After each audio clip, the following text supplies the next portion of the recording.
Hello everyone, and welcome on back down to the crossroads. I got us a DeckTech today for our kind of first officially YouTube video that's not like a tutorial. So, I thought that we would get into this real quick. It focuses mostly around just making my creatures bigger and kind of beating down the opponent, but it's super fun, and it's actually pretty consistent at what it does. So how's about we go ahead and get into this?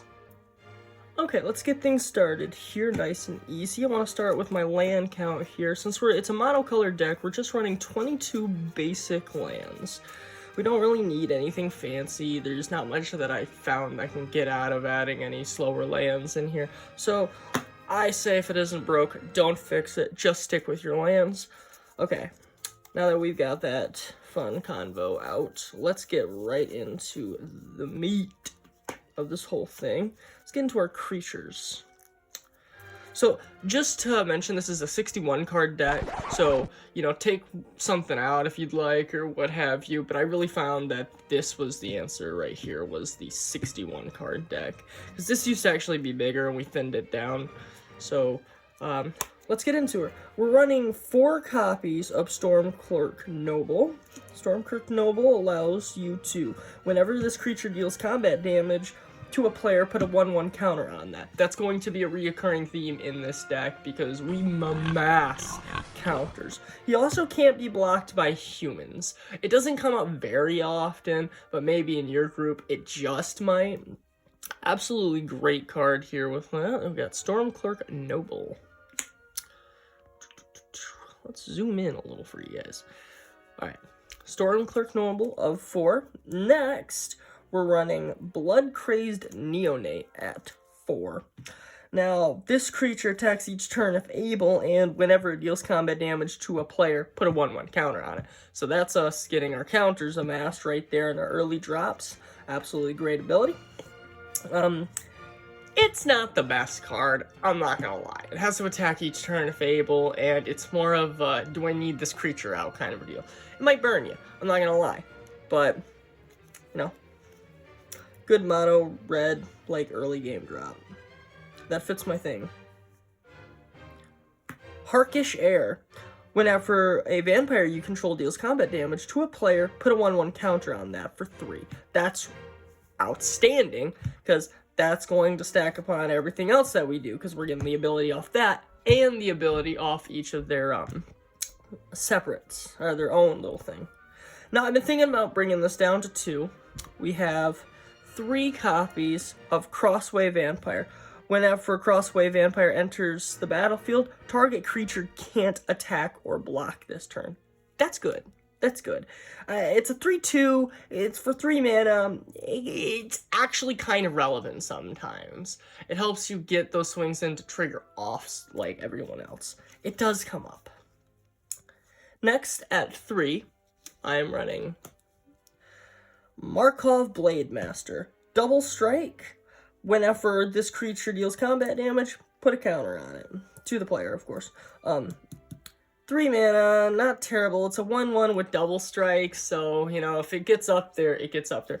This is a nice case where Crossway works really good, because, you know, play Crossway to help this get its damage in. It deals 2 damage. That's whenever this creature deals combat damage to a player, so I'm pretty sure we get 2 off that. I'll have to look into that.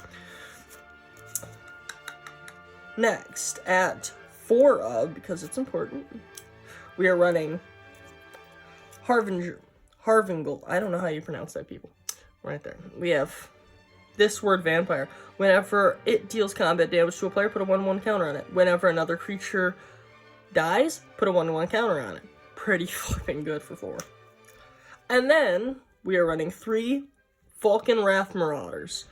It's questionable if we want these even, but it's a big drop, so, you know, it works. So, flying in haste, whenever this creature deals combat damage to a player, put 2 1/1 counters on it. That's good. So, this is our creature base. It's fairly decent. I don't feel there's much we can upgrade, just giving what we're trying to do here and keeping it nice and tight and keeping the abilities all, you know, good and relevant. I'm just rambling now. Alright. So, those are our creatures. Let's get into our spells. Okay. Got our spells here. Let's get into what we're running. I'm really proud of our spells. They're on theme. They're really good. Let's get into this. Vampiric Fury. Vampire creatures I control get +2 and gain first strike until end of turn. 2 mana instant. Not bad. Not bad at all. This is really good for when, like, you get that it's time to attack. Save this until, like, it's time for that big strike, and hopefully you can just end the whole game right there. Now let's get some of our setups. Curse of the Stalked Prey is absolutely great for this deck. Whenever a creature deals combat damage to cursed player, put a 1/1 counter on that creature. You curse the opponent, obviously, and this means now your creatures are getting even more counters for just dealing damage. It gets ridiculous. Okay. You honestly could, like, swap this out for, like, what is it? That one that gives... Blake, put that card up on the screen right now. You can't think of the one that makes it to where if all non-vampire creatures get dealt 2 damage, or is it they get -2/-2? Put that up on the screen right now. But you could swap that out for this, honestly, in my opinion. We got Stensia Banquet. Stensia Banquet? I don't know. Whenever it deals combat wow. This deals damage to target opponent equal to the number of vampires you control, and then you get to draw. Like I said, you honestly could swap this out either or for the one card that I can't think of the name of right now. And now the last card that we have here is Strensia Masquerade. Gosh darn, man, I'm so good at this.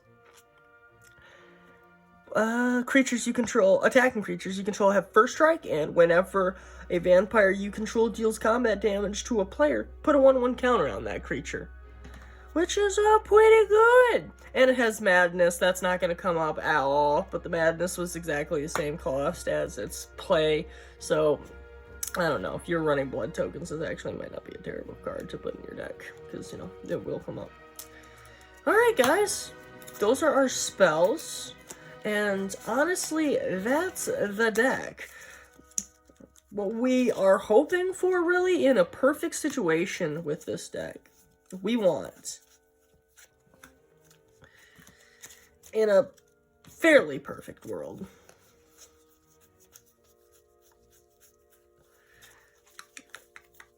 the goal here is to get something like this, where it's a bunch of little guys that have already gotten buffs out, get the curse on the player. We will get that curse, running 4 of it, so it's happening. And we want this out, so that way we're just getting... Oh, there's a creature that does it too, my bad. We need the creature out.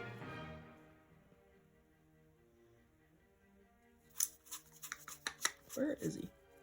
Here he is. And we need this guy out. So... whenever that attack, if this guy were to attack, you'd get 1, 2, 3, 4, 5 counters on him. That's a freaking massive damage right there, just on, like, this combo right here. And this looks tough, but this is gonna happen. Let's be real. It's not that heavy of an investment. It might take a minute to have them all out consistently, but it probably will. And he's a decent creature in his own right. You probably won't want to swing too rashly with him, but, you know, if you have to, that's when we play things like Vampiric Fury, give him a huge buff himself. Anything that tries to attack him, forget about it. Well, and that's the plan right there. It's sweet, simple, it's kind of a neat little combo that I got going here. And you can too, because this deck is like $10. Go and get it. Okay, it may have gone up, but this deck is like super cheap. I really recommend it. I think the most expensive thing I'm running is like having black and white land. So I hope you guys enjoyed it. Thank you all for stopping by, and I hope you guys have a sweet little whatever.